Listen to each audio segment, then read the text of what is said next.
लोकसभा चुनाव में बीजेपी तमिलनाडु में जादुई प्रदर्शन करने की राह पर है। पूरे राज्य में बीजेपी जिस तरह से किलेबंदी कर रही है, स्टालिन की नींद उड़ाने के लिए काफी है। इसी कड़ी में भारतीय जनता पार्टी को तमिलनाडु में एक और बड़ी सफलता मिली है। चुनाव के ठीक पहले एक्टर शरद कुमार की पार्टी AISMK यानी ऑल इंडिया समथुवा मक्कल काची ने बीजेपी के साथ विलय करने का ऐलान किया। और इतना ही नहीं, अम्मा मक्कल मुनेत्र कड़गम यानी AMMK ने भी बीजेपी के साथ गठबंधन करने का ऐलान कर दिया है। अभिनेता R शरद कुमार ने पार्टी का गठन किया था, जिसके बाद वे AIADMK के साथ चुनाव लड़ रहे थे। अब उसी AISMK का विलय बीजेपी में हो गया।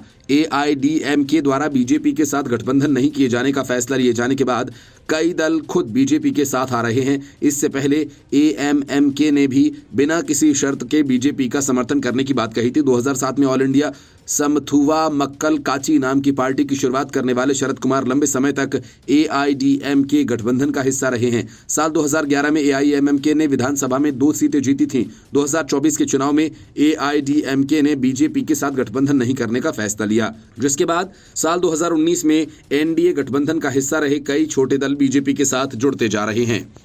सूत्रों के मुताबिक विलय के बाद एक्टर शरद कुमार तमिलनाडु में बीजेपी के लोकसभा उम्मीदवार बनाए जा सकते हैं। इसके पहले अम्मा मक्कल मुनेत्र कड़गम पार्टी ने भी भाजपा के साथ हाथ मिलाने की बात कही थी। पार्टी की तरफ से ये कहा गया कि वे आगामी लोकसभा चुनाव में भारतीय जनता पार्टी के साथ हाथ मिलाएंगे। AMMK महासचिव TTV दिनाकरन ने कहा कि AMMK ने तमिलनाडु में जीत सुनिश्चित करने के लिए भाजपा को अपना बिना शर्त समर्थन देने की पेशकश की। दिनाकरन AIDMK के बागी और जयललिता के करीबी सहयोगी VK शशिकला के भतीजे हैं। एक संवाददाता सम्मेलन को संबोधित करते हुए दिनाकरन ने कहा कि हम आगामी लोकसभा चुनाव लड़ने के लिए बीजेपी के साथ गठबंधन बनाने जा रहे हैं और हमने बीजेपी गठबंधन को बिना शर्त समर्थन भी दे दिया है। Bureau report, news of India. Bharat जोड़ो न्याय यात्रा पर निकले राहुल गांधी ने जैसे ही महाराष्ट्र के आदिवासी बाहुल्य इलाके नंदुरबार पहुंचकर नंदुरबार के बड़े कांग्रेसी नेता ने बीजेपी में शामिल होने का ऐलान कर कांग्रेस की यात्रा की हवा निकाल दी। राहुल गांधी अपनी भाषा में वहां के लोगों को आदिवासी और वनवासी का मतलब समझा रहे थे, लेकिन राज्य के पूर्व मंत्री रहे पद्माकर को यह सब समझ नहीं आया और उन्होंने कांग्रेस को थैंक यू कह दिया। नंदुरबार जिले में वल्लवी कांग्रेस पार्टी के बड़ा चेहरा थे।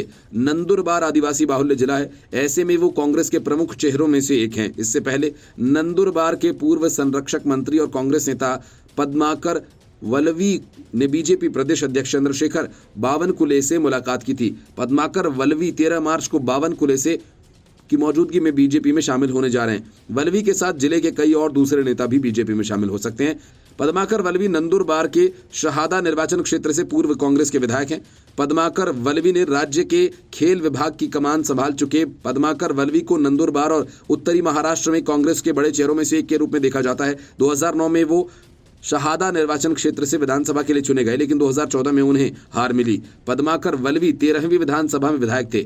उस समय उन्होंने नंदुरबार जिले के संरक्षक मंत्री का पद संभाला था। पद्माकर वल्लवी की पत्नी भी राजनीति में हैं और वे वर्तमान जिला परिषद सदस्य हैं। माना जा रहा है कि पद्माकर वल्लवी बीजेपी में शामिल होंगे और इस बीच वल्लवी के बीजेपी में शामिल होने की चर्चा पिछले 2 साल से चल रही है। वल्लवी हमेशा इन बातों को खारिज करते रहे हैं, लेकिन चंद्रशेखर बावनकुले से मुलाकात के बाद आखिरकार उन्होंने बीजेपी में शामिल होने का समय तय कर लिया। नंदुरबार की सभा में राहुल गांधी के द्वारा लोगों से कहा गया कि क्या आप आदिवासी और आदिवासी में अंतर जानते हो? क्या आप आदिवासी वनवासी हैं? क्या आप जानते हैं कि आदिवासी क्या है? आदिवासी शब्द का अर्थ है देश के मूल मालिक।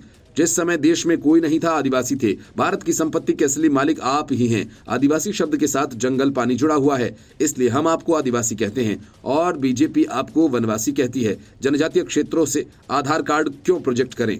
क्योंकि इस जगह के असली मालिक आप ही हैं। धीरे धीरे सरकार इन फसलों के लिए जंगल और जमीन दे रही है। अब कोई जमीन नहीं है। ये सरकार आपको भीख मांगने पर मजबूर कर रही है। नरेंद्र मोदी ने आदिवासियों का 1 रुपया कर्जा माफ नहीं किया, उद्योगपतियों का कर्जा माफ किया। 16 लाख करोड़ रुपए माफ किए गए। मनरेगा ने 24 साल बाद बजट सिर्फ 22 लोगों पर खर्च किया। राहुल गांधी ने कहा कि देश में आदिवासियों की संख्या 8% है, इसलिए सवाल साझेदारी का है।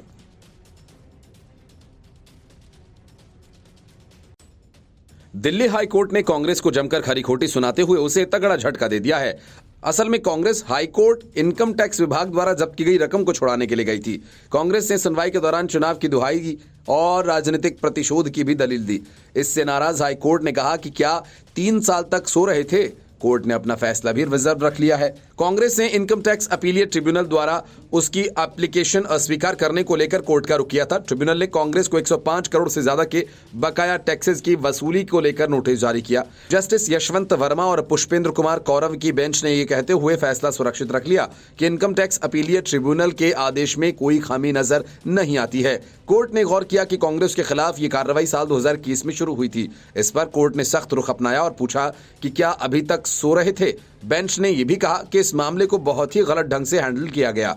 बेंच ने फैसला सुनाते हुए कहा कि याचिकाकर्ता को खुद को दोष देना चाहिए। यह मामला 2021 का है और ऐसा लगता है कि आपने इसके लिए कोई प्रयास नहीं किया। लगता है याचिकाकर्ता के ऑफिस में 2021 से कोई सो रहा था। बेंच ने इस दौरान संकेत दिया कि मामले का फैसला 13 मार्च को आ सकता है। कोर्ट में कांग्रेस की तरफ से पेश हुए अधिवक्ता विवेक तनखा ने कहा कि पार्टी के खाते फ्रीज कर दिए गए हैं। अगर ऐसा ही चलता रहा तो पार्टी कोलैप्स हो जाएगी।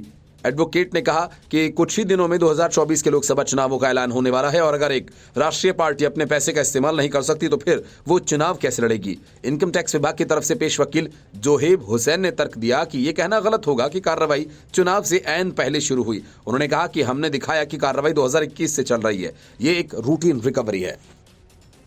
Bureau Report, News of India.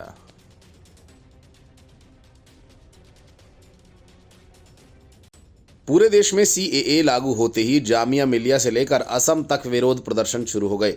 Lok Sabha चुनाव से पहले केंद्र सरकार के इस फैसले से खासतौर से असम और बंगाल में खलबली मच गई। सीएए लागू होने से पाकिस्तान, बांग्लादेश और अफगानिस्तान से आए गैर मुस्लिम लोगों को भारत की नागरिकता मिल जाएगी। लोकसभा चुनाव 2024 की घोषणा से ठीक पहले नागरिकता संशोधन अधिनियम 2019 सीएए लागू होने से चुनाव पर सीधा असर पड़ेगा। खासकर पश्चिम बंगाल और असम में इससे बीजेपी को बड़ा फायदा होगा। सीएए की अधिसूचना जारी होते ही भारत की राजनीति में तूफान खड़ा हो गया है। पश्चिम बंगाल की मुख्यमंत्री ममता बनर्जी ने जहां इसका विरोध किया, वहीं केरल के मुख्यमंत्री पिनरई विजयन ने कहा कि वे इसे अपने राज्य में लागू नहीं करेंगे। हालांकि सीएए को लेकर देश भर में सुरक्षा व्यवस्था कड़ी कर दी गई है। हालांकि सीएए को लेकर सुरक्षा व्यवस्था पर ध्यान दिया गया है। सीएए की अधिसूचना लागू होने से पश्चिम बंगाल में मतुआ समुदाय में खुशी की लहर है और वे इस मौके पर इसे नई आज़ादी के रूप में मना रहे हैं। सीएए के माध्यम से मोदी सरकार ने पश्चिम बंगाल पर निशाना साधने का प्रयास किया। पश्चिम बंगाल हर चुनाव में मोदी सरकार के लिए टेढ़ी खीर साबित होता है। तमाम कोशिशों के बाद भी बीजेपी ममता बनर्जी के गढ़ को ढहाने में कामयाब नहीं हो पाई है। सीएए के माध्यम से बीजेपी ने पश्चिम बंगाल के बड़े समाज मतुआ समुदाय को साधने की कोशिश की है। मतुआ समुदाय पश्चिम बंगाल में एससी आबादी में आता है और पश्चिम बंगाल की 30 विधानसभा सीटों पर मतुआ समुदाय की खासी पकड़ है। मतुआ समुदाय ऐसा शरणार्थी समुदाय है जो लंबे समय से भारत की नागरिकता की मांग करता आ रहा है। मतुआ समुदाय का एक धार्मिक आंदोलन भी शुरू हुआ था और इस आंदोलन की मूल भावना थी कि समाज में चतुर्वर्ण व्यवस्था को खत्म करके समान समाज की स्थापना करना चाहिए। इसकी शुरुआत हरिचंद्र ठाकुर ने की थी। आज़ादी के बाद हरिचंद्र ठाकुर का परिवार भारत आकर पश्चिम बंगाल में बस गया। यहाँ समाज को बढ़ावा देने के काम किए गए और उनके पोते प्रथम रंजन ठाकुर का विवाह 1933 में बीणा पाणी देवी से हुआ। बीणा पाणी देवी को ही उनके समाज के लोग मतुआ माता यानी बड़ी माता कहने लगे। इस समुदाय के लोगों को भारत में वोट देने का तो अधिकार मिल गया, लेकिन नागरिकता नहीं मिली। मतुआ समुदाय की यहाँ आबादी लगभग 3 करोड़ है। पश्चिम बंगाल की नदिया और उत्तर और दक्षिण 24 परगना जिले में इसकी मजबूत पकड़ है। इन जिलों में लोकसभा की 7 सीटों पर मतुआ समुदाय का वोट फैसला करता है। वे दिल्ली की संसद तक इसे भेजते हैं। पश्चिम बंगाल की राजनीति में मतुआ समाज के लोगों का बड़ा योगदान है। वामपंथी को बढ़ावा देने में इसी समाज की बड़ी भूमिका रही। 1977 के चुनाव में प्रथम रंजन ने वामपंथी दलों का समर्थन किया था और कहा जाता है कि इन्हीं की बदौलत मतुआ माता बीना पाणी देवी का संपर्क ममता बनर्जी से हुआ और उनके समर्थन से ममता बनर्जी बंगाल की सत्ता पर काबिज हुई। बीजेपी सरकार द्वारा सीएए की मांग उठाने से मतुआ समाज मोदी सरकार से बड़ी उम्मीद लगाने लगा। भारत की नागरिकता मिल जाएगी और इसी का नतीजा था कि 2019 चुनाव में बीजेपी उम्मीदवार शांतनु ठाकुर ने बड़ी जीत हासिल की। शांतनु ने अपने ही परिवार की ममता बाला ठाकुर को हराया था। ममता ठाकुर टीएमसी के टिकट पर चुनाव लड़ी थी। लोकसभा चुनाव से पहले राहुल गांधी से लेकर मल्लिकार्जुन खड़गे, दिग्विजय सिंह से लेकर अशोक गहलोत और सचिन पायलट तक हुंकार तो ऐसे भर रहे हैं कि वे एक ही झटके में चुनावी पासा पलट देंगे और केंद्र में कांग्रेस की सरकार बन जाएगी। लेकिन हकीकत यह है कि चुनावी मैदान में उतरकर बीजेपी का मुकाबला करने के नाम पर कांग्रेस के इन बड़े नेताओं के पसीने छूट रहे हैं। कोई भी चुनावी मैदान में उतरना तो तैयार नहीं। हद तो ये कि पिछली हार से सहमे मल्लिकार्जुन खड़गे हाथ पांव चुनाव लड़ने के नाम पर फूलने लगे हैं। सब के सब या तो दूर बैठकर तमाशा देखना चाहते हैं या फिर अपने बेटे दामाद को सेट करने की कोशिश में लगे हैं। यही वजह है कि अब तक कांग्रेस की तरफ से 39 उम्मीदवारों की एक ही लिस्ट जारी की गई, जिनमें भी अधिकांश उम्मीदवार केरल, तेलंगाना जैसे राज्यों से उम्मीदवार बनाए गए हैं। वायनाड से राहुल गांधी का, तिरुवनंतपुरम से शशि थरूर की उम्मीदवारी पक्की हो चुकी है, लेकिन अमेठी से राहुल चुनाव लड़ेंगे या नहीं, ये तस्वीर अभी तक साफ नहीं है। सस्पेंस बना हुआ है। कांग्रेस चाहती तो है कि उसके तमाम दिग्गज चुनाव मैदान में दिखें, लेकिन कमलनाथ, अशोक गहलोत जैसे कई बड़े नेता चुनाव में उतरना ही नहीं चाहते।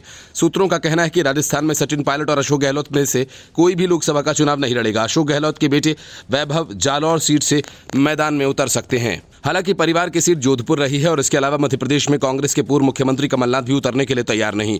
उनकी जगह पर बेटे नकुलनाथ छिंदवाड़ा से लड़ेंगे। जानकारों का कहना है कि कांग्रेस के दिग्गज नेताओं की चुनाव से बेरुखी का नतीजों पर भी असर दिखेगा। असल में यदि ये नेता चुनाव में उतरते तो एक माहौल बनता। खासतौर पर कठिन सीटों पर बड़े नेताओं के चुनाव लड़ने से पार्टी को माहौल बनाने में मदद मिलती, लेकिन नेताओं के डिफेंसिव रुख अपनाने से पार्टी की चिंता बढ़ गई है। कांग्रेस की चुनाव समिति की मीटिंग हुई और इस मीटिंग में असम, गुजरात, उत्तराखंड, राजस्थान, मध्य प्रदेश की सीटों पर बात हुई। राजस्थान, एमपी, गुजरात के अलावा उत्तराखंड में भी सीनियर नेता चुनाव में उतरने के इच्छुक नहीं हैं। हरीश रावत को पार्टी ने हरिद्वार से ऑफर दिया, जबकि नेता विपक्ष यशपाल आर्य को कुमाऊं की 2 सीटें ऑफर की गई हैं, लेकिन दोनों ही नेता चुनाव लड़ने का इरादा नहीं रखते। हरीश रावत तो चाहते हैं कि उनकी जगह उनके बेटे को टिकट दिया जाए और इसकी वजह यह है कि वह अब राजनीति से संन्यास के मूड में है और अपने बदले में बेटे को सेट करना चाहते हैं। टिहरी सीट से सीनियर नेता और विधायक प्रीतम सिंह को ऑफर मिला था, लेकिन उन्होंने भी इनकार कर दिया। वरिष्ठ नेताओं के इस रुख से कांग्रेस में अंदरूनी कलह भी दिखाई दे रही है। उत्तराखंड प्रदेश कांग्रेस के अध्यक्ष करण माहरा ने पार्टी हाईकमान से कहा कि सीनियर नेताओं को जिम्मेदारी लेते हुए चुनाव में उतरना चाहिए। कठिन समय में ऐसा करने से एक अच्छा संदेश जाएगा। लेकिन दिलचस्प बात यह कि खुद अध्यक्ष मल्लिकार्जुन खड़गे भी लोकसभा सीट नहीं लड़ना चाहते। उनके नाम पर कलबुर्गा सीट को लेकर आम सहमति है, लेकिन वे ये सीट अपने दामाद को देना चाहते हैं। उनकी इच्छा है कि दामाद राधा कृष्णन डोडामणि को टिकट मिल जाए। हालांकि इस तरह से वे कांग्रेस अधिवेशन में पारित प्रस्ताव का ही उल्लंघन करेंगे, जिसमें यह संकल्प लिया गया था कि किसी परिवार के एक ही मेंबर को लोकसभा या विधानसभा का टिकट मिलेगा। The report, News of India. Haryana Lok Sabha चुनाव से पहले दुष्यंत चौटाला खुद अपनी ही चालों से औंधे मुंह गिर गए। दुष्यंत बीजेपी के साथ प्रेशर पॉलिटिक्स करने की कोशिश कर रहे थे और उनका यही दांव उल्टा पड़ गया। वे सरकार के बाहर तो हुए ही, अब उनकी पार्टी को बचाने के लिए भी लाले पड़ गए हैं, क्योंकि उनकी पार्टी के करीब 5 से 7 विधायक बीजेपी के संपर्क में हैं। लोकसभा सीटों के लिए बीजेपी पर दबाव बना रहे दुष्यंत चौटाला जब तक समझते तब तक बीजेपी ने बड़ा खेल कर दिया। मनोहर लाल खट्टर कैबिनेट ने इस्तीफा दे दिया। नायब सैनी को नया सीएम चुन लिया गया। दुष्यंत चौटाला देखते ही देखते पैदल कर दिए गए और ये सब तब हुआ जब दुष्यंत चौटाला अमित शाह से मिलने दिल्ली पहुंचे। बीजेपी जेजेपी गठबंधन टूटने की मुख्य वजह दुष्यंत चौटाला की तरफ से 2 सीटों को मांगना है। बीजेपी 1 सीट देने की बात मानने को तैयार थी, लेकिन दुष्यंत 2 सीटों पर अड़े हुए थे। बीजेपी प्रदेश नेतृत्व 10 सीटों पर लड़ना चाहती थी, क्योंकि सभी सीटों पर उनके सांसद हैं। बीजेपी का यह कहना था कि हमने सभी सीटें जीती हैं, हम किस लिहाज से उन्हें जीती हुई 1 सीट दे दें। इससे पहले बीजेपी अध्यक्ष जेपी नड्डा के आवास पर भी दुष्यंत चौटाला के साथ बैठक हुई थी। नड्डा और चौटाला के बीच ये बैठक करीब 45 मिनट तक चली थी और इस मीटिंग में उन्होंने मांग की थी कि जेजेपी को भिवानी, महेंद्रगढ़ और हिसार की लोकसभा सीटें दे दी जाएं। और इस मीटिंग में जेपी नड्डा ने एक भी सीट छोड़ने से साफ इनकार कर दिया। उन्होंने चौटाला से साफ कहा कि हम आपसे अलग होकर भी सारी 10 सीटों पर जीत हासिल कर लेंगे। हालांकि बैठक का नतीजा क्या रहा, इस बारे में किसी भी पक्ष के औपचारिक तौर पर कोई जानकारी नहीं दी गई। हरियाणा में विधानसभा चुनाव से ठीक 6 महीने पहले सरकार बदल रही है। भाजपा और जजपा गठबंधन टूटने की पटकथा जून 2023 में ही लिख दी गई थी। उस वक्त इन दोनों दलों के बीच जो दरार आई थी वह दरार अभी तक भरी नहीं। पिछले साल डिप्टी सीएम दुष्यंत चौटाला ने कहा था कि वे उचाना कला से ही विधानसभा चुनाव लड़ेंगे।